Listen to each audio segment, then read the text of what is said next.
मैंने तो कहा था, हम लोगों ने महापुरुषों से परामर्श करके लिखा था, आपको केवल 3 दिन का उपवास करना है। आपने 11 दिन का संपूर्ण उपोषण किया। हमने 11 दिन एक मुक्त रहने के लिए कहा था, उन्होंने अन्न का ही त्याग कर दिया। महाभारत में कहा गया है, अनशन यह सबसे बड़ा तप है, अनशन। और उसको उनके जीवन में साकार होते हुए मैंने केवल देखा नहीं, मैं थोड़ा तार्किक हूं। आपकी परम पूजनीय माता जी से मिलकर के मैंने उसको रिकन्फर्म भी किया था कि आपका यह अभ्यास 40 वर्षों का है।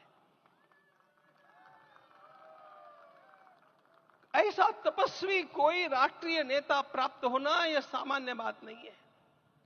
वे इन दिनों में हमने कहा था कि आपको विदेश प्रवास नहीं करना चाहिए, क्योंकि सांसर्गिक दोष भी आते हैं। विदेश प्रवास टाल दिया सांसर्गिक देशों के इस दोषों की संभावना के कारण, लेकिन दिव्य देशों का प्रवास ऐसा किया। नासिक से आरंभ किया, गुरुवायूर गए, श्रीरंगम गए, रामेश्वरम गए। इन सारे स्थानों पर जाकर के वहां के परमाणुओं को लेकर के और पूरी भारत माता के हर कोनों में जाकर के मानो वे निमंत्रण दे रहे थे कि आइए दिव्य आत्माओं, अयोध्या पधारिए और हमारे राष्ट्र को महान बनाने के लिए आशीर्वाद दीजिए।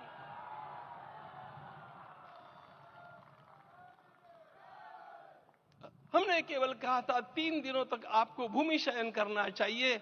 11 दिनों से आप भूमि शयन कर रहे हैं। इस कड़कड़ाती ठंड में इस प्रकार का शयन करना, मित्रों, ब्रह्मा जी ने सृष्टि को निर्माण किया। उस समय उन्होंने एक शब्द को सुना था। भारत की संस्कृति का सबसे मूल शब्द है तप, तप इति। हमारे पूज्य गुरुदेव के गुरुदेव परम गुरु कहा करते थे, कांची के परमाचार्य जी महाराज, तपश्चर। मैं जब भी उनसे मिलता था वे कहते थे तपश्चर। आज तप की कमी हो गई है और उस तप को हमने साकार आप में देखा। मुझे इस परंपरा को देखते हुए केवल एक राजा याद आता है जिसमें यह सब कुछ था, और उस राजा का नाम छत्रपति शिवाजी महाराज। छत्रपति शिवाजी महाराज। मित्रों, लोगों को पता नहीं है शायद,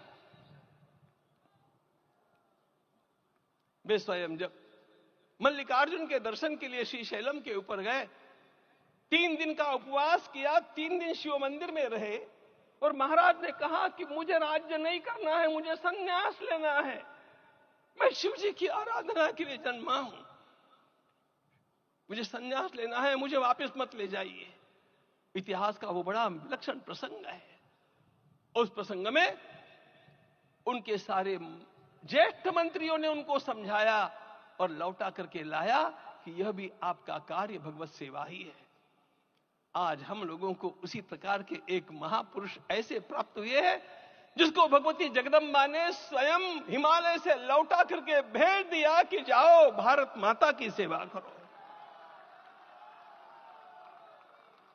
तुम्हें भारत माता की सेवा करनी है। मैं अपने को कभी श्रद्धा रखने के बारे में भावुक नहीं पाता हूं, लेकिन कुछ स्थान ऐसे होते हैं जहां पर आदर के साथ अपना मस्तक अपने आप झुक जाता है। ऐसा एक स्थान हम लोगों को उच्च पदस्थ इस राजर्षि ने जब दिखाया तो मुझे छत्रपति शिवाजी महाराज के गुरु समर्थ रामदास स्वामी महाराज की याद आ गई।